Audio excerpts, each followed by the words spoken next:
to get into the realization of this transcendental knowledge in its practice. So the word Bhakti Yoga is that practice, means connectivity of bhakti, and bhakti means love of God. Not God fearing, but God loving.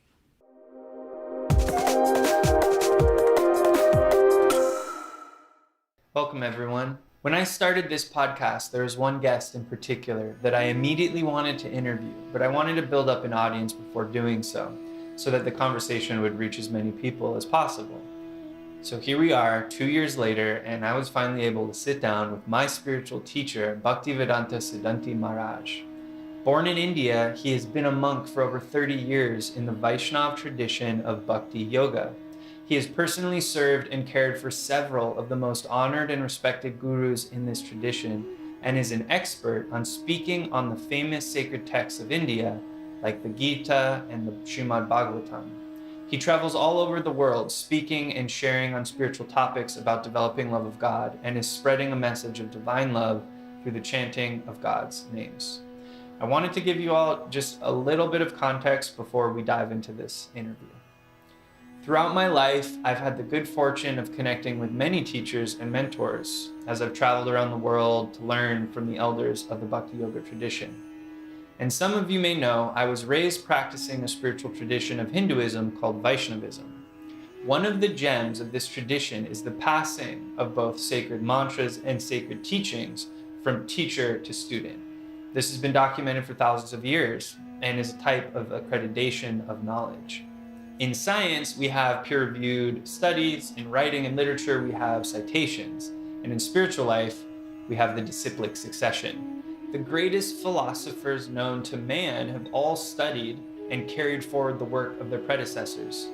In his book, Meditations, Marcus Aurelius starts off by naming all of his teachers and influences and the main lessons he learned from each of them.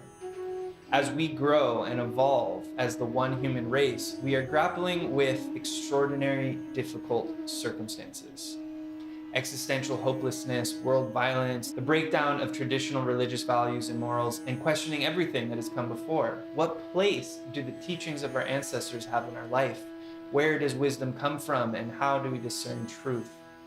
In his book, Sri Guru and His Grace, Srila Bhakti Rakshak Sridhar Maharaj, a renowned and respected scholar and teacher of the Vaishnava line, shares that according to Vedic philosophy, concrete reality is behind the experience of the senses. The absolute cannot be known by brute force. It can only make itself known to us, and that is through its divine agent, Sri Guru. These days, everyone gets called a guru just for being an expert in their field, and now people even look down on these so-called gurus. This is a sad thing to me because it is such a sacred title for a teacher. And in the West, it seems like we've taken this Sanskrit word and turned it into something negative. My goal with this conversation is to help dive deeper into the meaning of guru. Who is guru? My teacher, Sripad Bhaktivedanta Siddhanti Maharaj, answers this question during our conversation. He also shares the true meaning of Bhakti Yoga, the importance of seeking spiritual knowledge, and he shares his journey in meeting his guru. Regardless of your religious views, it is in all of our best interest to inquire about what is in our best interest. The world's greatest athletes have coaches. Sometimes life gives us challenges we simply cannot overcome alone. And when we are fortunate enough to find mentors, guides, and guardians who, without selfish motives, share their knowledge with us, knowledge that increases our bliss, eliminates suffering, and helps us to attain our highest potential, we find ourselves truly blessed. And I feel enormously blessed to present to you all my Gurudev, Sripad Bhaktivedanta Siddhanti Maharaj. Gurudev, welcome. Thank you. Om Ajnanatimirandasya Jnananjan Shalakaya Chakshurum Litam Yena Tasmai Shri Guruve Namaha Vanchakalpatarubhyascha Kripa Sindhubhyaiva cha Patitanam Pavanebhyo Vaishnebhyo Namo Namaha. Namo Mahavadanyaya Krishna Prema Pradayate Krishnaya Krishna Chaitanya Namne Gaur Tishvai Namaha. He Krishna Karuna Sindhu Deenabandhu Jagadpate Gopeshe Gopikant Radhakant Namostute.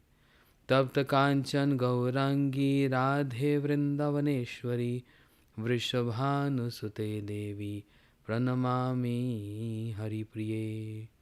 Shri Krishna Chaitanya Prabhu Nityananda Shri Advaita Gadadhar Shivasadi Gaur Bhakta Vrinda. Hare Krishna Krishna Krishna Hare Hare Hare Ram Ram Ram Hare Hare. This is really a gift to get to interview you. I love asking questions, and to get to share your time for this long and get to ask you questions is really special. What you just did there, I think it would be a great place to start. For those who are listening who don't know exactly what that was, could you tell us about that and why it's important and what you were just saying? And yeah. Of course. What I did, this is called as Mangalacharan, which means very auspicious invocation for the entire universe, and especially those who are attending this conference. It's for me, it's for you, it's for everyone, and just by uttering, it purifies the entire universe. So that's for actually auspiciousness for the entire humanity.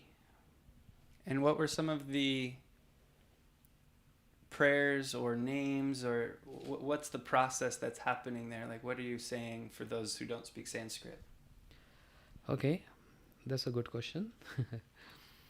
Sanskrit is ancient Vedic language which is spoken by the gods. But to make it simple, I just offered my obeisances to my spiritual master, to all the devotees in community, and to divine couple, the Supreme Lord Shri Krishna with his energy, Radharani. Along with the Maha Mantra, that mantra which is very important for this age, the Iron Age, which is full of hypocrisy, cheating, fights, quarrels, wars. So that's the best mantra to purify the entire environment. Thank you so much for sharing that. So I want to ask you, what is Bhakti Yoga? But before we even go there, just so that my listeners can get to know you a little bit more, would you briefly tell us where you're from and just a little bit of your backstory? Okay. Well, I'm from India, the land of Vedic knowledge, which is known in the entire world for its wisdom, spirituality, and from the yoga perspective. So I belong to that holy land, which is also known as Tapobhumi, the place of performing austerity. It's very auspicious to take birth in India. I'm not saying from the country perspective, not partial, but it's from the scriptures. Because India is the place of all holy rivers and the birth of all holy saints in the past happened in India. So I'm proud to be born in India, and I'm carrying the message of this Vedic knowledge of India to distribute to the entire world, to make people understand what is actually happiness, and something beyond happiness, what is bliss. So I'm just a carrier of this message, and I received all this wisdom, all this transcendental knowledge from my spiritual master. So on his behalf, this is my service to all humanity. So I want to make everyone living very happy and peaceful life. And I'm sure, but I'm saying this because it is said in all the scriptures, only by means of practicing Bhakti Yoga, one can live very healthy, peaceful, and blissful life.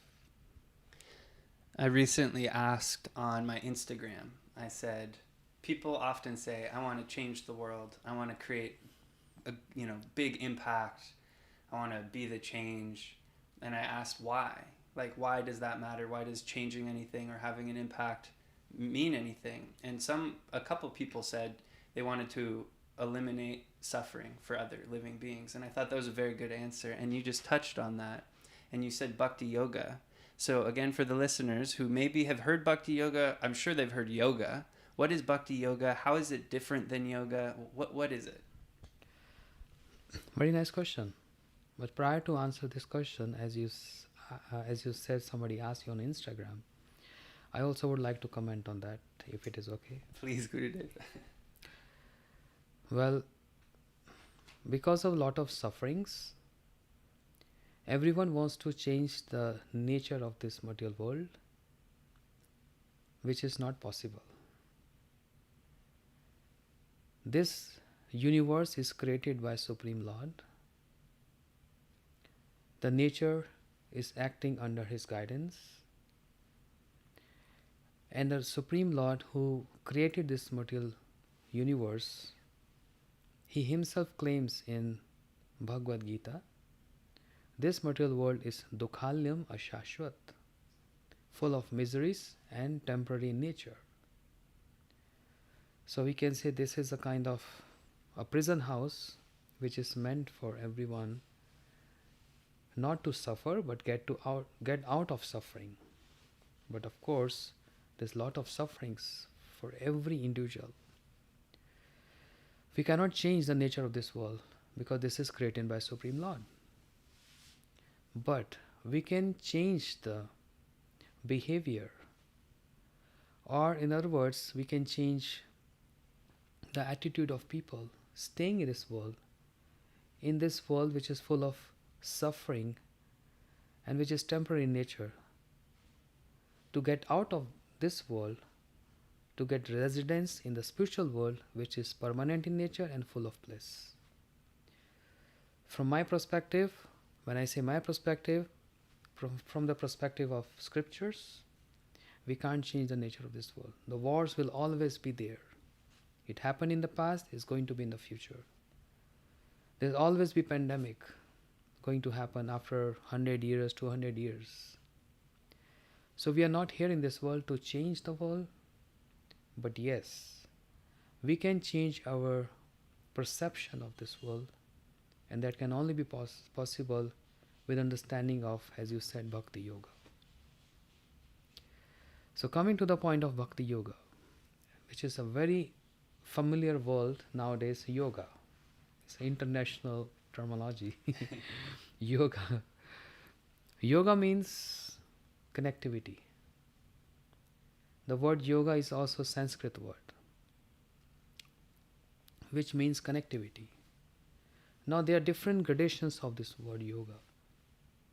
What people understand the word yoga means to keep their body healthy by some postures, but this is known as Ashtanga Yoga. And this is how everyone knows the word yoga. So connectivity with what? Connectivity with body to a healthy body. So there's a yoga for the body, then there's a yoga for the mind, and there's the yoga for the soul. So they're categorized in three parts. Most of people in the world, they're familiar with yoga, which is like different postures, which is also important to keep one healthy.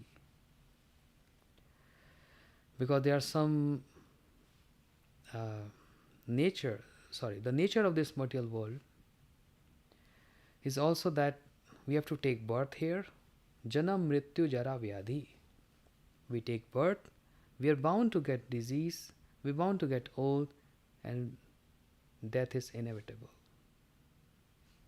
Okay? And of course, we need yoga to keep ourselves healthy. This is all idea about, which is perfect. But there's another level above this, which is known as yoga for the mind. So spirituality starts from here. There's the foundation for the spirituality. Start from the mind, which is subtle in nature. When I say body, body means body composed of gross body and subtle body. The body which we see each other, this is body made of 5 elements. This is gross in nature. But then there's another body which is known as subtle body. The composition of the subtle body is mind, intelligence, and false ego. That's more subtle and more grounded. Body also get different emotions, and mind is supplying those emotions. So even no matter how healthy I am by performing different postures, but if I have problem with my mind and my intelligence, I cannot function properly. So that's mind gives order to the senses and creates emotions. So mind is the storehouse of those emotions. So we need yoga for the mind as well. So this is the beginning of spirituality, when one strive or start learning about yoga for the mind. For that we need mantras. Man means mind and tra means how to deliver mind. The process of deliverance of mind, that's called mantra. That's why we chant mantras. So this is yoga for the mind. But then there is another subtle point, the soul, which is very subtle in nature. I can see you, you can see me, but we can't see mind because it's subtle in nature. The soul, as we know, spirit, is more subtle than mind. So that yoga, soul yoga, or I want to say the connectivity of soul with something which is higher and superior is called Bhakti Yoga. So coming again to the point, yoga for the body, yoga for the mind, and then another higher level is yoga for the soul, which has nothing to do with material world, which is beyond above the mind concept, which is a connectivity with the spirit to the spiritual world. So the connectivity of spirit to the spiritual world, that process is known as Bhakti Yoga. So for the listeners, to catch them up, because there's different words in there that maybe you all don't recognize. One of them you mentioned was Bhagavad Gita, which is a scripture or a holy book from India. And what I'm getting, hearing all that, is this, it's very scientific almost, the gradation. Sometimes in spirituality it seems vague or ambiguous, but from what you just said, it's very structured and organized. Mm-hmm. And I think part of that is Vedic tradition and culture and knowledge. And so what about Vedic knowledge is so important and useful for our society in today's age? That's a very important question to answer and known by everyone. The root cause of all suffering is lack of knowledge. Now if I say this, many listeners can argue or can cross-question me, oh, we have so much knowledge. We just go on our phone, our computer, and we can find and search anything we want. When I say lack of knowledge, I'm referring to the knowledge of Vedic knowledge. So there's a process of gathering that knowledge.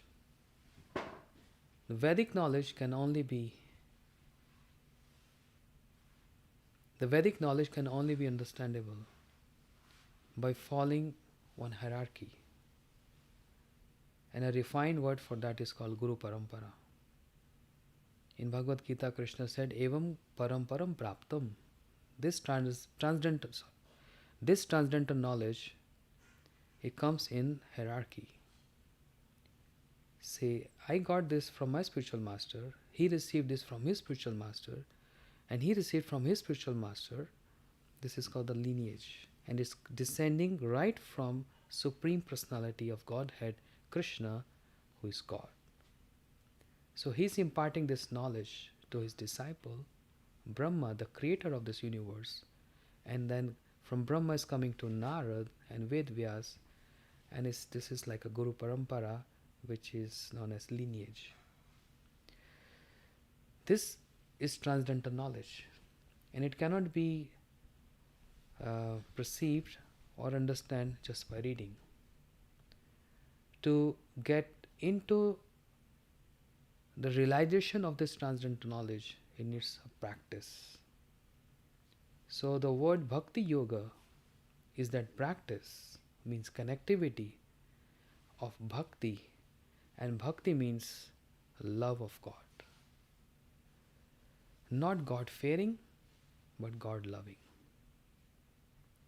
So when I say God loving, that means beyond all fears, voluntary love, which is in a developed state or is not even developed, doesn't matter. But if there is any little inclination to follow that all term with Bhakti Yoga. This transcendental knowledge is called Vedic knowledge, which is composed of every area of knowledge: astrology, astronomy,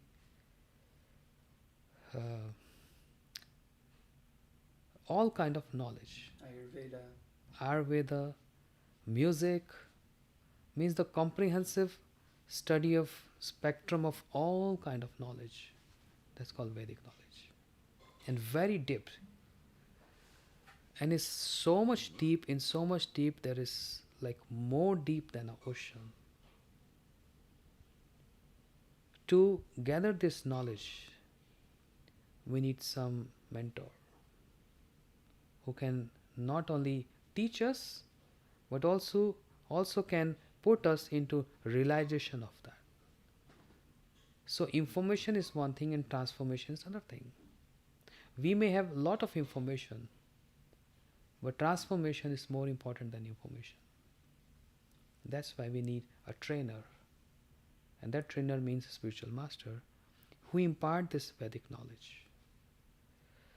The essence of this Vedic knowledge is called Srimad Bhagavatam. Right? Vedas are 4 in categories: Rig Ved, Sam Ved, Yajur Ved, and Atharva Ved. Means the 4 different areas of knowledge, which is very vast and really very vast.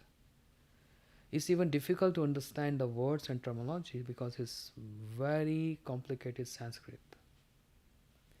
An ordinary person, even if you start reading Vedas or understand the verdicts of Vedas, is so difficult to understand.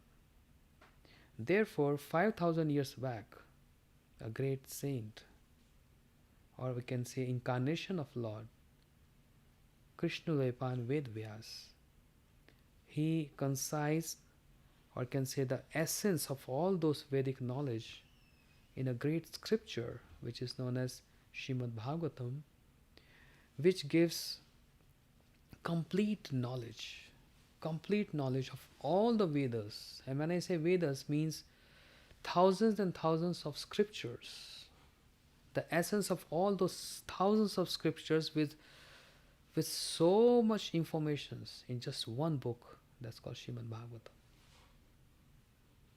which is also, according to scriptures and the Vedas, also considered as the divine form of the Lord. Anyone who try to hear Srimad Bhagavatam or come in contact with Srimad Bhagavatam definitely going to get knowledge of every areas and the transformation in one's life. The Bhagavatam, it's a conversation, right? And I find that interesting because I'm a podcaster and I love conversations and I love questions. And it seems that so much of the Vedic literature and scripture is conversation. And so could you briefly explain the situation that the Bhagavatam describes, the first couple layers, just so the audience can understand kind of the story behind it? Conversations are very important. And actually, what I feel the root cause of all problems and sufferings is there is no conversations. When I say conversations, that means topics related to spirituality. That's the idle conversations. And because this is not happening so much, and that's why people are confused and they feel emptiness. Srimad Bhagavatam is nothing, just the conversation. Conversation between divine personalities. And the conversation is there to help everyone uplift from basic human level to very high elevation of consciousness. Means godly consciousness or spiritual consciousness. The Srimad Bhagavatam composed of 18,000 verses, and most of them spoken by Shukdev Goswami, who is incarnation of the Supreme Lord Krishna, who is all knowledge and is divine in nature. He arrived to the scene where thousands of sages with different concept of spirituality were sitting, even though their concepts are pure in nature but not very high in nature. So Shukdev Goswami, 16-year young, beautiful personality, divine, effulgent personality, when he arrived on the scene, all those thousands of sages who having their own concept of spirituality, they stood up in honor to Shukdev Goswami because they all know he has something very high conception of spirituality. And the conversation happened with a great king 5,000 years back. His name is Parikshit, the descendant of Pandavas, who are the pure devotees of Krishna. He got cursed. He was in the forest and he felt thirsty. And he asked a sage who was sitting in meditation, complete absorption. So as a king seeking help from a sage, I'm very thirsty, can you give me some water? But that sage Shamakrishi, he was in a very deep meditation. He didn't even heard what the king asked for, because he was totally immersed. But then Parikshit, the king, not deluded by any external energy of the Lord, but that was the arrangement of the Supreme Lord for all of us to get transcendental knowledge through him, made him take a dead snake, and he took that dead snake with his arrow and placed on the neck of that sage. This has all been done and created by Supreme Lord, a foundation for a very high purpose. I'm coming to that point. So when king did this, he repented. Oh, why I did this? And the son of that sage got to know that his father got offended by a great king. When he heard this, immediately he took a water in his hand and he cursed that king. How dare you can offend my father like this, putting the dead snake on his neck? I curse you. The king of all snakes, Takshak's going to come and bite you, and you're going to die in 7 days. That's a little story. King was not happy. He was repenting and regretting, why I did this. I never offended any sage in my life. But who inspired me to do this? I'm so bewildered. When he got to know this news that I got cursed, that the king of all snakes named Takshak's going to come and kill me, bite me, he said, then this is a great arrangement of the Lord. He was not restless, he was not confused, whereas he felt so relieved that this is for certain.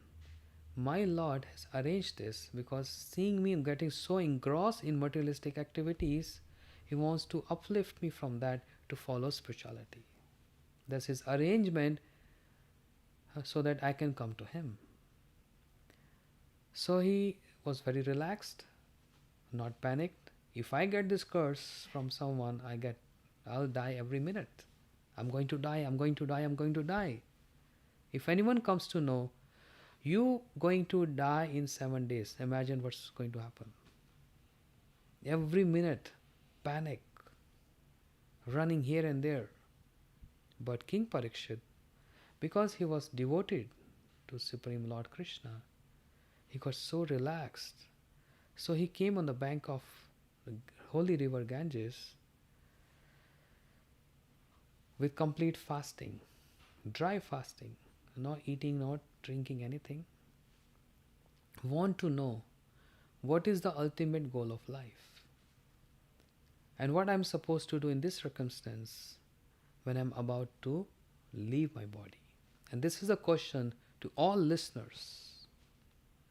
What we are supposed to do when we are going to leave this body. There are many words of encouragement, inspiration, making us peaceful, pacifying us, due respect of all those theories and beautiful words, polite words, but that's not ultimate. And this is what happened exactly at the scene. All those sages came to Parikshit Maharaj and they start giving their advices. You must give charity, you must fast, you must do some yagyas. But he was not appealed or happy to hear those. And then in the middle of those sages, a divine personality which contains all Vedic knowledge, means the embodiment of all knowledge, Shukdev Goswami, when he appeared, King Parikshit asked him question. What is one supposed to do when a person leaving his body? So this is called Bhakti Yoga. What we are supposed to do if we are leaving this body? And Shukdev Goswami, he started giving answers to all the questions of Parikshit Maharaj. So this is a conversation. Is it fair to see ourselves a little bit in Maharaj Parikshit, like our condition? It's a similar one. Is that kind of fair to? We're supposed to see this. Okay. So then my question is, he found a teacher, right? Right. And so I want to, because I know all the listeners are like, well, what did he say in response to this great question? And you actually very regularly you speak on the Bhagavatam for 7 days straight all over the world, in India, in Europe, here in the United States, in Mexico, called Bhagvat Saptahs. And so you speak on this. Mm-hmm. And I really encourage the listeners to check that out. I'll put my teacher's YouTube channel in the show notes so you can go listen to some of those. But maybe we could zoom out a little bit before we get into that answer. And you could talk a little bit about your teachers, because they're very special, and your stories for meeting them, and it's to parallel the path of Maharaj Parikshit. So he chose to find a teacher and hear from them. So maybe would you share a little bit about your spiritual masters? Right. Prior to say anything about my spiritual master, the answer to your question, as you said, Parikshit Maharaj, he found his teacher. But in most of the time, teacher find his disciple, his students. In our case, I see Western world or Eastern world is all same. We are by nature very ignorant. By saying this, I want to say we have not natural inclination to follow. We are not inclined to follow spirituality. Whereas we want all facility to live a happy and blissful life. So many times, I say most of times, teacher comes and they find us. Okay? But in very rare case, student find teacher. But what's happening nowadays, because of so much delusion in the society, mostly teacher comes and they find student. That's their heart, hard on them. They travel a lot around the globe and they go through all sufferings, all hard times of traveling, and they find students. Amongst those students, I'm one of them. I was also in my studies in India, too much studying and all. My teacher found me and he started giving me inspiration and making me understand what is the ultimate goal of our human life. Prior to that, I was not understanding what is the meaning of human life. I was thinking studying school, university, and developing a good career to earn more money and to enjoy life. That's the ultimate goal of life. But there was a life prior to this life and there's going to be a life after this life. I was not familiar of this fact. So the basic concept of everyone is just eat, drink and just be merry. So this is again a body concept of life. But spirituality starts from a question mark. All philosophies, they starts with one question. An answer to those questions is called transcendental knowledge and called transcendental conversation, which is very important. And because that's not happening, that's why everyone is deluded. So when I come across my spiritual master, he made me realize that even though I'm a human being, but I'm living an animal life. Because 4 things are common. Ahar, Nidra, Bhay, Methunscha. Eating, sleeping, producing children, and fear. This we also see in animals and we also see in human beings. We eat, we drink, mate, and defend. Then what is extra in, what is addition in the human being? And that is the consciousness. The consciousness of animals, they do have consciousness, they do have emotions, but it's not very elevated. Human consciousness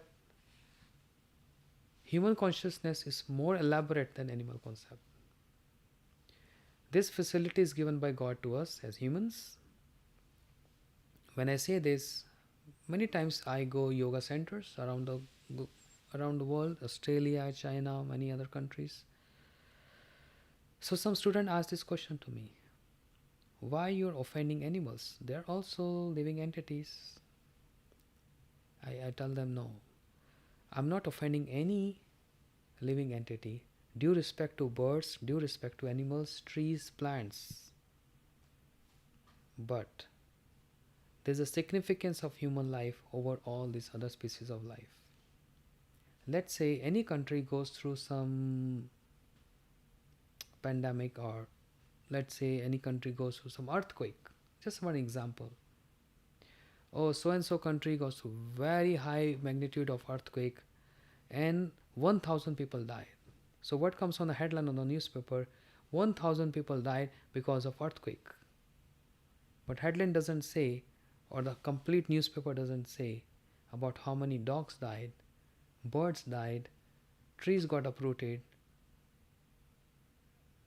Not any species of life is mentioned there, only humans.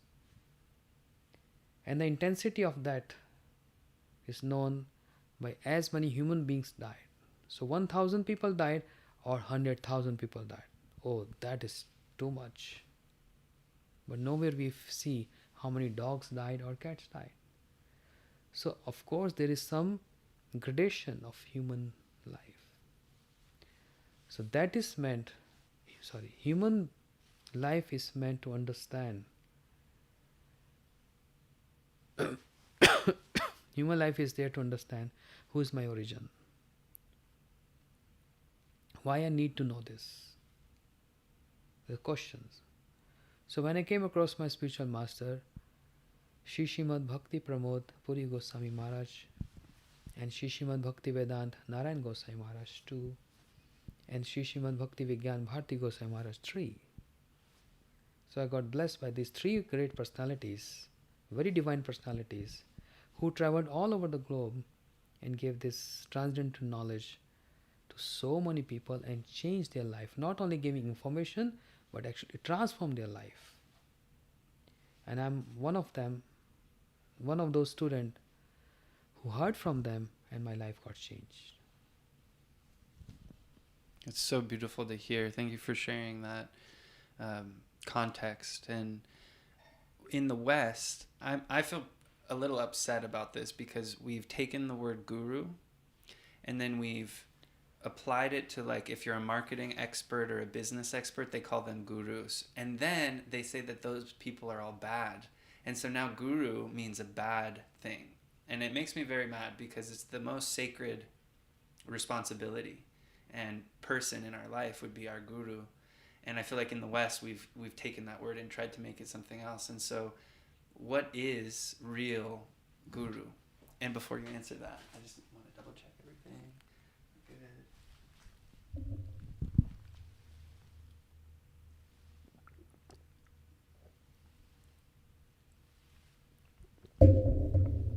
Yes. So who is real guru? Very important to know. Any trainer cannot be called guru. We learn music, we learn how to drive, we go to school. They are teachers. They are not. They cannot be called as guru. Guru means, the literally meaning of the word guru means one who is heavy.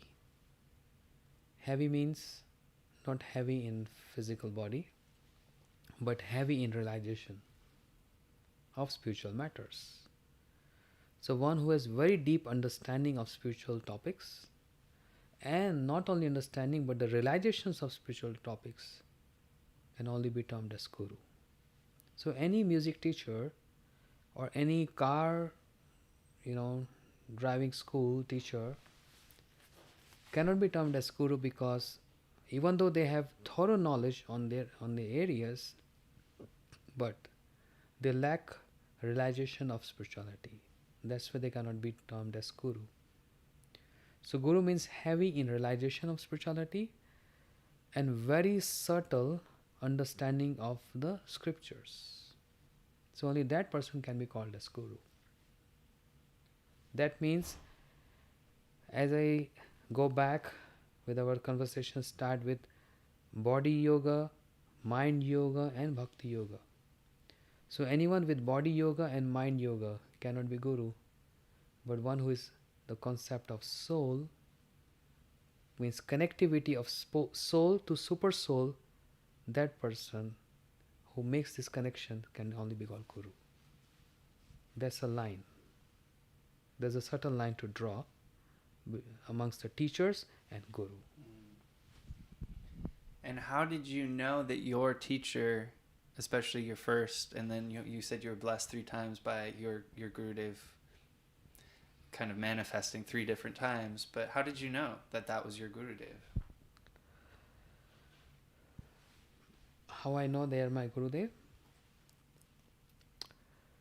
To understand who is our Gurudev, we need to first approach him with a very humble mood and a service mood.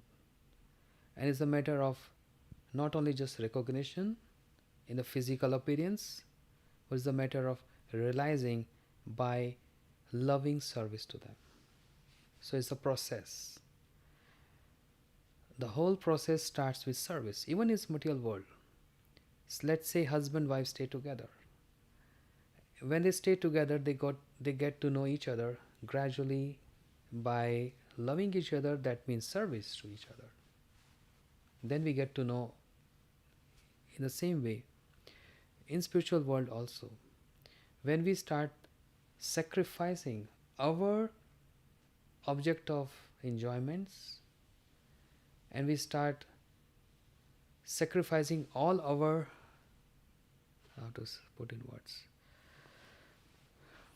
when we start serving our spiritual master, giving aside all our comforts and luxuries, make him comfortable and give all our self to him, in that proportion we start develop attachment to him, and simultaneously the attachment to the Supreme Lord develops.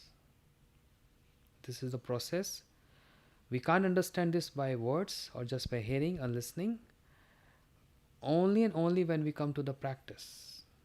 This is realization. So when I was a beginner, it was like 30 years back, I'm practicing this. I was very new.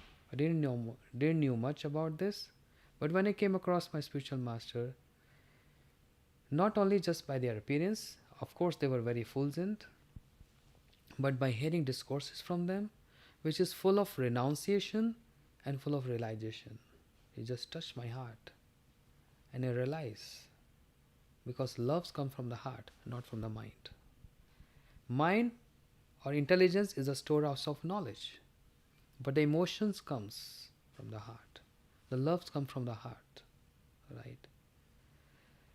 And it's so important, as you asked this question earlier, conversation.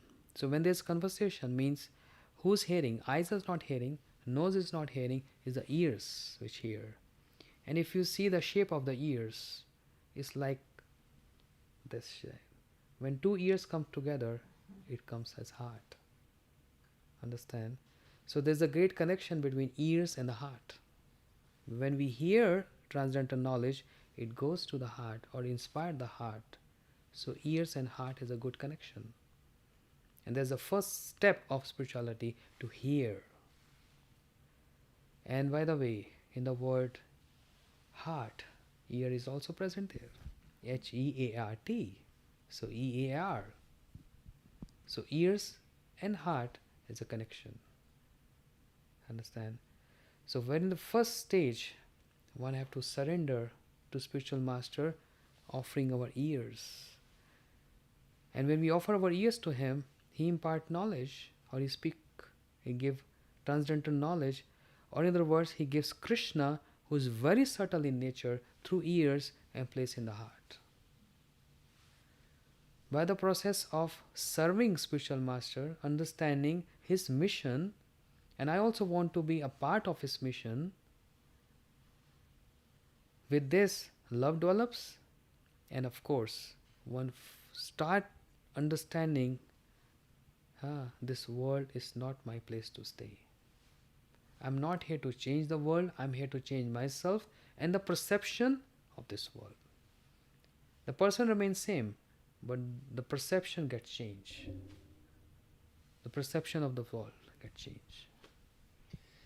And I love what you said at the very beginning too, which is that you feel like the single cause of so much of the conflict in this world is, I think you said, a lack of conversation, a lack of ear to ear, a lack of hearing. And so it sounds like by being open to hearing from a spiritual master, that's like the first qualification. First qualification. And that's very important. So that's why we request all listeners. I go to school, I go to universities, I go to public parks and all. We just humbly request, literally we beg them, please give your ears to us. We are not here to ask money from you. We are not here to get recognition in the society. We just humbly beg you to just offer your ears to us so that we can serve you. We are not here to enjoy you. We are here to serve you, to make you, a spiritual person.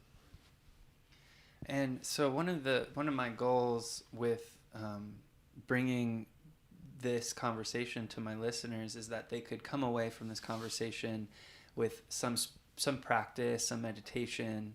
And I want to, before we end, I would love to hear from you. What's one thing that they could do to start to explore Bhakti Yoga in their own life? But before we get there, you are constantly traveling all over the world. You're serving so many devotees. You show up and you share for days on end, and you counsel and guide the devotees, and you give so much, and you're also building an amazing community, not only all over the world, because you're building many little communities everywhere, but you're also building an amazing temple in India. And I think it's important to share a little bit about that, because it's a place that's dedicated where people can come to hear.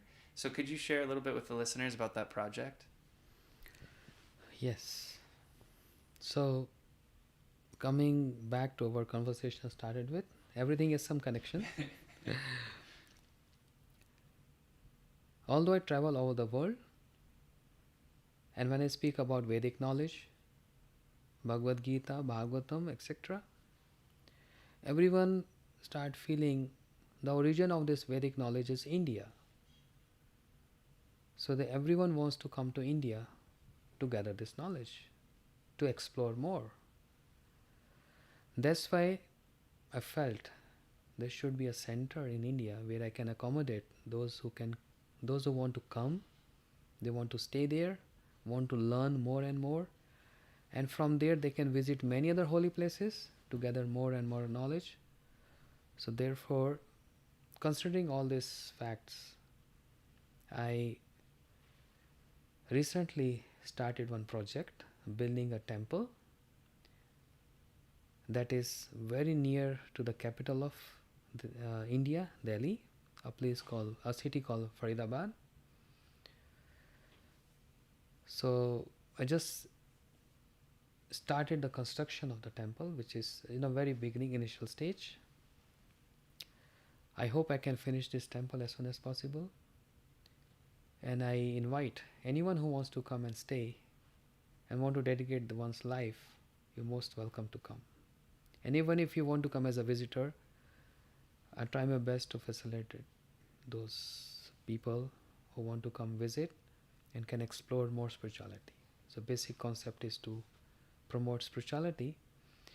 This is for the visitors, but of course for those community among the Indians also, they also lack pure knowledge.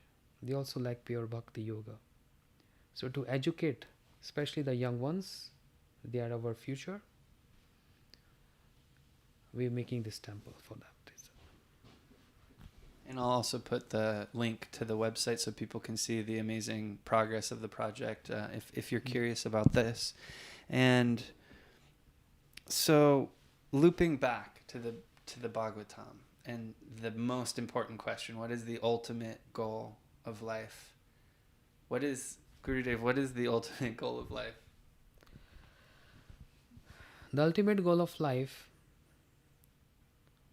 set by all spiritual masters with the references of scriptures, is to attain love of God. That's called prema, a specific word, a very refined, pure word, prema, which in English means love of God. That's our ultimate goal of life. So that's our ultimate. How love develops amongst children, amongst parents, father, mother, husband, wife, only by service. When we serve anyone, we attract the attention and the love develops more and more. Similarly, with the same formula, when there's some inspiration in the heart, first of all to know about God, and then how to serve God, what are the favorable situations we can serve God, to develop that love of God. This is all spiritual. This is all called spirituality.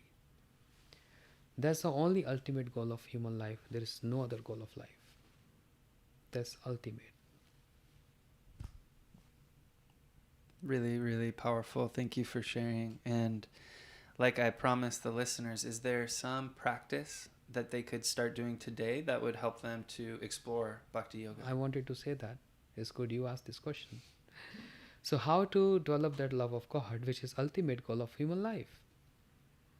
Is simply by vibrating the lips.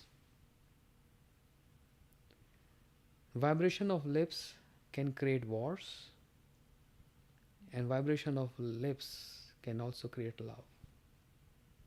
And everyone can relate to this very easy. Right? If you speak sweet words, you can attract anyone and the love develops. If you're harsh or rude, any person can understand your intentions. Similarly, vibrating lips to please the Supreme Lord, to have access with Supreme Lord, to have access with spirituality, to have access with Bhakti Yoga. Vibrating lips, chanting the holy names of the Lord. And this is seen in all the beliefs. I'm not seeing in all the religions, because there is only one religion of the soul. We are one soul. Soul is not Christian, soul is not Muslim, soul is not Hindu, soul is soul. What we see around the world, this is all different beliefs, the different paths, this beliefs. But there is one religion of the soul. Save pumsa paro dharma yatha bhakti adokshaje. One religion. There are different beliefs. All these are different beliefs. But the one religion, the religion of the soul. Soul is not Christian, Muslim, Hindu, Buddhist, etc. Soul is soul. And the religion of soul is to love God. That's only ultimate. So by constantly chanting of the names of the Lord gives so much strength. And not only strength, everyone is contracting some kind of negativity in their work situations or their family or whatever. There should be something to be done every single day to contract that negativity. And the best means is to chant the names of the Lord, which is full of all positivity and which is only and only spirituality. The names of the Lord. So in different ages there were different concept of getting along with Supreme Lord. But in this age, this is called Kali Yuga, the Iron Age, full of hypocrisy, cheating, fightings, lies, all negativities. The chanting of Mahamantra.